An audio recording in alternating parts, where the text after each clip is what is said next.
नमस्कार मित्रांनो, स्वागत करतो तुमचं माझ्या ब्लॉग्समध्ये। तर मित्रांनो, आजच्या ब्लॉग्समध्ये मी ह्या ओहळावर आलो आहे आणि ह्या ओहळावर काय आहे की हे जे जामणीचं झाड आहे, त्या झाडावर खूप म्हणजे खूप मधुमक्ख्या आल्या आहेत। म्हणजे मधुमक्ख्याच्या ज्या माख्या आलेल्या आहेत, मक्ख्या, त्या एकदम रस चुसून आणि मध बनवण्यासाठी घेऊन जातात। तर एकदम भनका आहे, म्हणजे भनका उडलेला आहे, एकदम भुन भुन भुन भुन असं खूप म्हणजे खूपच आहेत। तर मित्रांनो, मी तुम्हाला इथं येऊन ते दाखवण्याचा प्रयत्न करतो। माझा काय मोबाईल एकदम बेस्ट आहे नाही, चांगली क्वालिटी व्हिडिओमध्ये दिसेल असं, पण मी चांगला प्रयत्न करतो तुम्हाला दाखवण्यासाठी। तर मित्रांनो, पहिले तर इकडे बघा की खूप उन्हाळा चाललेला आहे, कडक ऊन आहे, त्याच्यामुळं इथं जो माणसांनी वखरलेला जिरा आहे तो तुम्हाला दिसत असेल। इथून खूप काही माणसं जे झापावर राहतात, जे माळात राहतात, जे जंगलामध्ये राहतात, ते माणसं जे आहेत ते इथं येऊन पाणी पिण्यासाठी इथलं पाण्याचा वापर होतो। तर मित्रांनो, तुम्हाला मी आता बॅक कॅमेऱ्याने दाखवतो कसं काय आहे ते।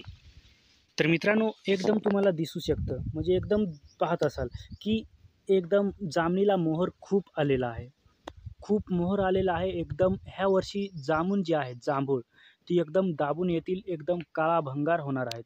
तर मित्रांनो, त्यावेळेस पण तुम्हाला मी ब्लॉग्समध्ये दावीन, पण आता तुम्ही पाहू शकता। आणि एकदम शांत मनाने ऐका, तुम्हाला मधुमक्ख्या ज्या आहेत त्या भुनभुन करत अशा ऐकू येतील।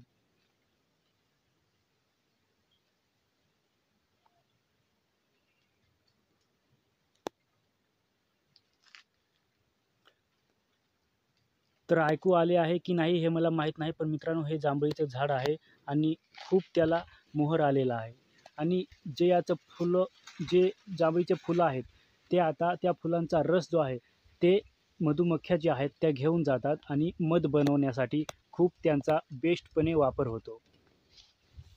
आणि तुम्हाला दिसत असेल, हो जो मोहर पडलेला आहे त्याचा, जे मोहर आणि त्याचा फुलांचा जो प्रकार आहे, तो हे तुम्हाला खाली दिसत असेल। हा जो मोहर आहे आणि याच्यामध्ये जे फुलं आहेत, त्या फुलांचा वापर म्हणजे ते फुलांचा रस जो आहे तो काढून मधुमक्ख्या जातात आणि मध बनवतात। तर मित्रांनो, तुम्हाला माख्या ज्या आहेत त्या दिसत असतील।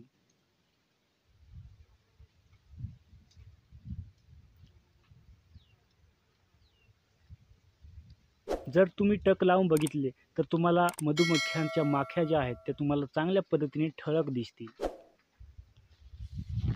तर मित्रांनो, आजच्या ब्लॉग्समध्ये एवढंच। जय हिंद, वंदे मातरम।